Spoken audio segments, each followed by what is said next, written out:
ये हो गया अपना स्टार्ट। आज अपन बात करेंगे इफ एल्स लैडर की। इफ एल्स लैडर ये क्या होता है? देखो, जो अपना अकेला इफ एल्स होता है ना, उसमें सिर्फ दो ही ऑप्शंस होते हैं अपने पास। आपने नोटिस किया होगा, दो ही ऑप्शंस होते हैं। ये है ऑप्शन 1 और ये है ऑप्शन 2। कई बार ऐसी सिचुएशन आती है जब अपन को मल्टीपल कंडीशंस होती हैं और उसके साथ मल्टीपल ऑप्शंस होते हैं। समझे आप? कई बार ऐसी सिचुएशन आती है जब अपने पास मल्टीपल ऑप्शंस होते हैं मल्टीपल कंडीशंस के साथ। तो ऐसे केस में इफ एल्स सफिशिएंट नहीं है। ऐसे केसेस में इफ एल्स सफिशिएंट नहीं है। तो मैं क्या करूं? क्योंकि क्योंकि मेरे पास मल्टीपल कंडीशंस है मल्टीपल ऑप्शंस के साथ। तो ऐसे केस में मैं क्या करूं? ऐसे केस में इफ एल्स सिर्फ लैडर काम में है। लिखते कैसे हैं इसको? देखो कितना आसान है ये। If bracket open condition. अब नोट करो, मैं एल्स नहीं लिखूंगा, मैं लिखूंगा एल्स इफ। दोनों को एक स्पेस देके एक साथ। कंडीशन, ये मेरी दूसरी कोई कंडीशन है वो। उसी तरह से अगर मेरे पास कोई तीसरी कंडीशन है, वो ऐसे ही मैं जितने कंडीशंस चाहूं मैं डाल सकता हूं और लास्ट में एल्स लिख सकता हूं। अब ये देखो काम कैसे करेगा। मैं यहाँ पे कुछ नंबर्स लिख देता हूँ। 1 2 3 4 5 6 7 8 9, ऐसे ही जैसे ABC। तो देखो ये अब वर्क कैसे करेगा। सबसे पहले ये यहाँ पे आएगा इफ में, और ये कंडीशन चेक करेगा। अगर दो ऑप्शन है, या तो ये कंडीशन ट्रू होगी या फिर ये कंडीशन फॉल्स होगी। अगर ये कंडीशन ट्रू होती है तो एग्जीक्यूट क्या होगा? 123 1 2 3। और रिमेनिंग जितने भी एल्सिफ हैं वो एग्जीक्यूट नहीं होंगे एल्स तक। ये कोई भी एग्जीक्यूट नहीं होगा क्योंकि ये ट्रू है। ये ट्रू हो चुकी है, पहले वाली कंडीशन है। ठीक है, आगे देखते हैं। मान लो ये कंडीशन फॉल्स हो जाती है, तो अब ये दूसरे एल्सिफ पे जाएगा। ये तो फॉल्स हो गई, इस एल्सिफ पे जाएगा। अगर ये ट्रू है तो ये क्या एग्जीक्यूट करेगा? 4 5 6। और नीचे वाले जितने भी एल्सिफ और एल्स हैं वो एग्जीक्यूट नहीं होंगे। आगे देखिए। मान लीजिए यहाँ पे आता है ये फॉल्स है, यहाँ पे आता है ये भी फॉल्स है, यहाँ पे आता है ये ट्रू है। ऊपर वाले तो वैसे ही गलत हो गए। अब क्या एग्जीक्यूट होगा? 7 8 9, और इसके नीचे जितने भी एल्सिफ और एल्स हैं वो एग्जीक्यूट नहीं होंगे। आगे बढ़ते हैं। मान लीजिए ये भी फॉल्स है, ये भी फॉल्स है, सभी फॉल्स हैं। तो वो बचा बचा क्या उसके पास? एल्स। तो अगर सारे के सारे फॉल्स हैं तो ये क्या रन करेगा? ABC। और आपके एल्स में जो एल्स वाला पार्ट है वो एग्जीक्यूट हो जाए। समझ में आया आपको एल्सिफ लैडर? अगर आपके पास मल्टीपल कंडीशंस होती हैं मल्टीपल ऑप्शंस के साथ, तो अपन इफ एल्सिफ लैडर यूज करते हैं। जैसे मान लो आप एक रास्ते पे हो और आपको दो रास्ते दिख रहे हैं, समथिंग लाइक दिस। एक मिनट। जैसे कि वाई शेप होती है ना, जैसे आप you are standing here and there are two ways. एक तो इफ का रास्ता हो गया और एक एल्स का रास्ता हो गया। पर अगर मान लो कि आपके पास, आप यहाँ खड़े हुए हैं और आपके पास मल्टीपल रास्ते हैं, बिल्कुल एक कोम्ब की तरह। तो ऐसे केस में इफ एल्स सफिशिएंट नहीं है। इफ एल्स में तो सिर्फ दो ही रास्ते हैं, 1 और 2। यहाँ पे तो मेरे पास 1 2 3 4 5 5 रास्ते हैं। तो जब ऐसा सिचुएशन आती है ना, तब अपन इफ एल्स लैडर यूज करते हैं। ये काफी पॉपुलर कंट्रोल स्टेटमेंट है और कई बार प्रोग्रामिंग में इसके बारे में पूछा जा चुका है। तो इस पे आप थोड़ा ध्यान दें। चलो इस पे क्वेश्चन करते हैं तो और अच्छी तरह से मैं जानता हूं, समझ में आ जाएगा।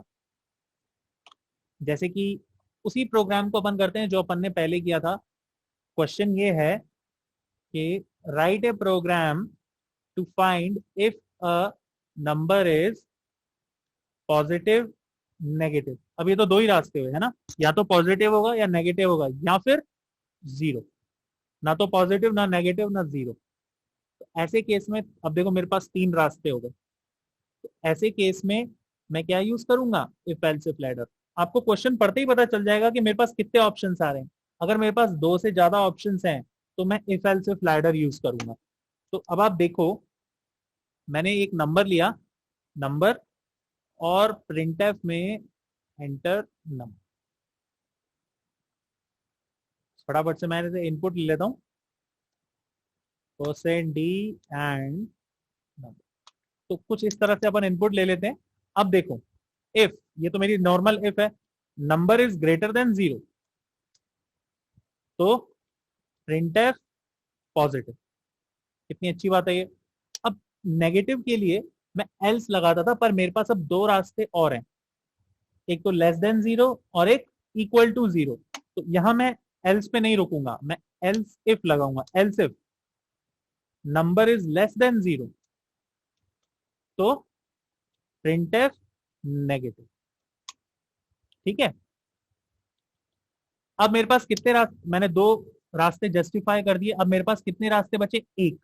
अब मेरे ऊपर है, या तो मैं एल्स लगा के लिख दूं यहाँ पे, सिंस मेरे पास एक ही रास्ता बचा है, प्रिंटफ जीरो। ये हो गया। या फिर मैं एल्सिफ लिख दूं।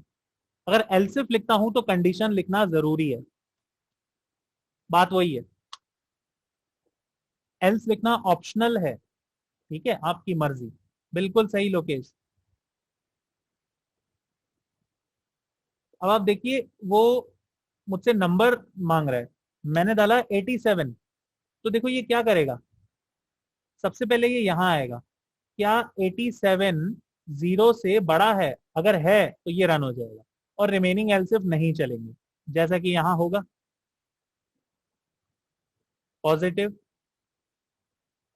अब अगर मैं यहाँ पे नंबर डालू -10, तो ये क्या करेगा, सबसे पहले यहां आएगा, ये फॉल्स हो गया, यहां आएगा, ये ट्रू हो गया, तो क्या प्रिंट कर देगा, नेगेटिव।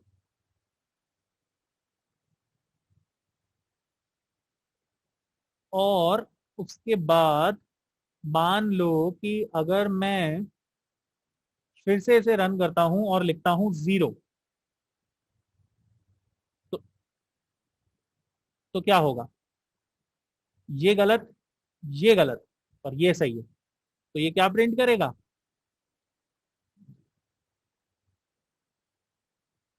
ठीक है। तो ये अपने पास सिचुएशन है।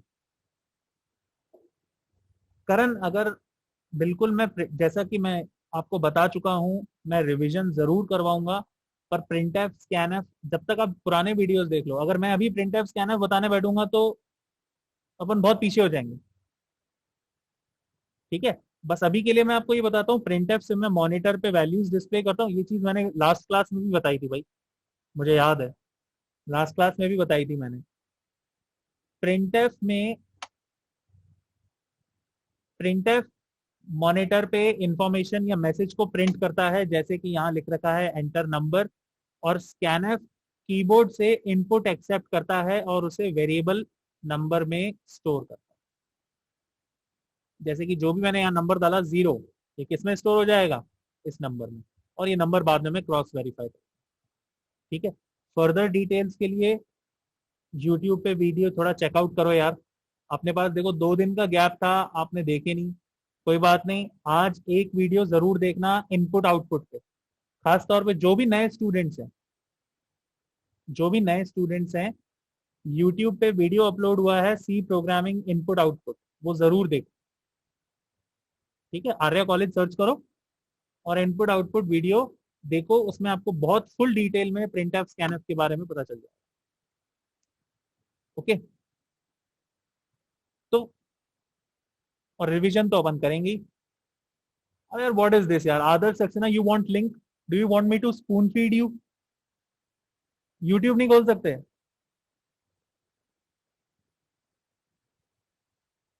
अमेजिंग।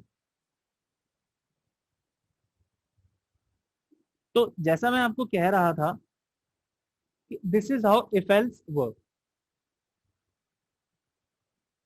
चलो अब अपने पास यार टाइम वैसे भी कम है, एक और क्वेश्चन करके देखते हैं, यही लीप ईयर वाला।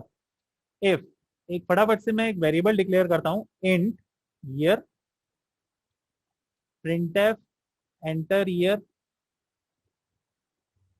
scanf percent D, comma and year. अब आप देखो ये काम कैसे करेगा। सबसे पहले तो मैं वो सारे सेंचुरी ईयर्स को निपटा देता हूं। If year mod 400 equal to 0, तो मुझे बताओ ईयर लीप होगा कि नहीं होगा। ये कंडीशन 10th नंबर लाइन किसको नहीं आ रही है, मुझे बताओ। 10th नंबर लाइन, अगर कोई भी ईयर सेंचुरी ईयर होने के साथ साथ 4 से डिविजिबल है तो वो ईयर कौन सा होगा? Printf leap, yes. ठीक है, समझे आप? अगर वो ईयर, ओके फिर से देखो एक बार नैतिक, 10th लाइन देखो, 10th लाइन, अपने जो सेंचुरी ईयर होते हैं ना, 1900, 2000 और 2100, आप बताओ इसमें से कौन सा ईयर लीप है? आप बताइए, जब तक मैं प्रोग्राम पूरा लिखता हूं। आप मुझे बताइए इनमें से लीप ईयर कौन सा है। अपने पास टाइम कम है इसलिए मैं पहले लीप ईयर लिख रहा हूं। बिल्कुल सही कह रहे हैं, एक बार नैतिक को भी बताने दो। नैतिक बताओ, बाकी स्टूडेंट्स आपकी हेल्प कर ही रहे हैं।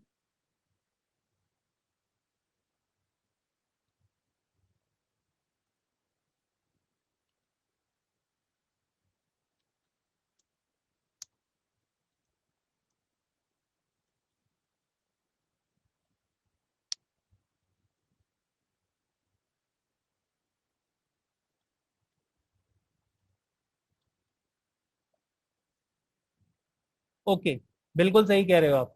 2000 कैसे पता चला आपको ये 2000 लीप ईयर है?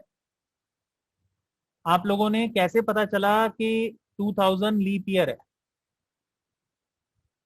बिल्कुल सही समय। आपको कैसे पता चला कि 2000 लीप ईयर है? क्या आपने इसे 4 से डिवाइड किया? अगर आपने 4 से डिवाइड किया तो ये सारे 4 से डिवाइड हो रहे हैं। यस बिल्कुल सही फारूक, आपने इसे 400 से डिवाइड किया और रिमाइंडर, नैतिक 4 से अगर डिवाइड करोगे तो 1900 भी देखो 4 से डिवाइड हो रहा है भाई। 1900 देखो 4 से डिवाइड हो रहा है। यार ये तो लीप ईयर का फंडा है। हाँ, 400। तो बस मैंने वही तो लिखा है।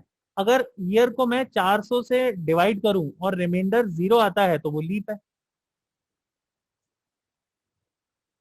नहीं नहीं, कंडीशनल प्रोग्रामिंग के सिलेक्शन स्टेटमेंट्स और कंट्रोल स्टेटमेंट्स कहीं भी सेमीकोलन नहीं लगता। ओके, कहीं भी सेमीकोलन नहीं लगता है, किसी भी सिलेक्शन स्टेट कंडीशनल स्टेटमेंट में नहीं लगता। तभी तो मैंने नहीं लगा ना। अगर नहीं लगाता और अभी तक रन कर रहा होता तो कितनी सारी एरर आ जाती। आगे देखिए, ये तो मेरा हो गया, सेंचुरी ईयर्स निपट गए। उसके बाद मेरे पास दो सिचुएशन है। पहला, अगर ईयर मॉड 100 इक्वल टू 0 है, मतलब कि देखो मैं यहाँ पे सारे ऑप्शंस लिख लेता हूँ, 2004 और 2020, ये मेरे सारे ऑप्शंस हैं लीप ईयर के। तो जब मैं इस प्रोग्राम को रन करूंगा तो अगर ईयर मॉड 400 है तो ईयर तो निपट गया, इसका हिसाब हो गया। फिर अगर ईयर मॉड 100 बचे, ये दोनों आप देखो, जितने भी रिमेनिंग ईयर्स हैं जो 100 से मॉड हो रहे हैं वो लीप ईयर नहीं है। तो मैंने यहाँ देखो प्रिंटफ में क्या लिख दिया, नॉट लीप। समझे इस चीज को? ऊपर वाले इफ से मेरे ये निपट गया, ये निपट गया, 1600 जो लीप ईयर है वो निपट गया इससे। दूसरी वाली जो 14th नंबर लाइन में मैंने इफ कंडीशन लिखी है, ईयर मॉड 100 इक्वल टू 0, जैसे कि 1900, 2100, वो सब लीप ईयर नहीं है ना, तो मैंने यहाँ प्रिंट एफ में लिख दिया नॉट लीप। बचे कौन से, अब ये भी निपट गए।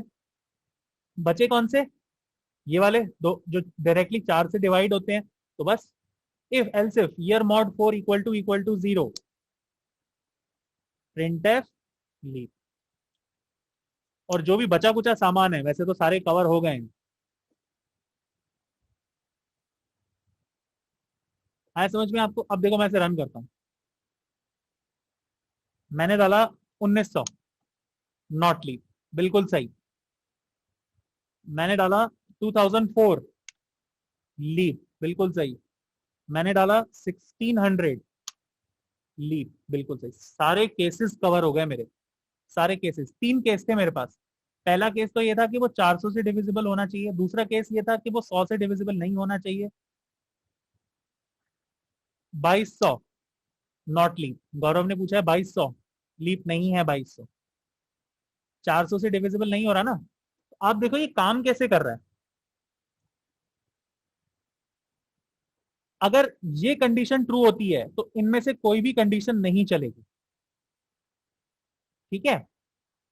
अगर ये ट्रू होती है तो उसके अलावा और कोई कंडीशन नहीं चलेगी, और अगर ये ट्रू होती है तो ऊपर दोनों कंडीशन नहीं चलेगी। ये इफ एल्स इफ का सिनेरियो है।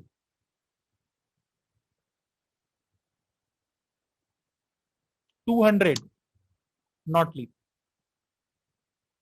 400, 400 हो सकता है leap. Year 200 is not leap.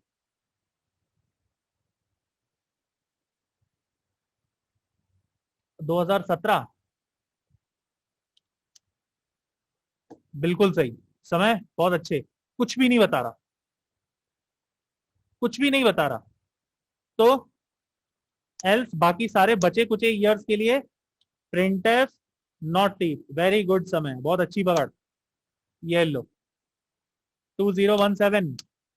अपन इतनी बड़ी बड़ी बातें कर रहे थे, पर अपन जो कॉमन ईयर थे वो तो भूल ही गए।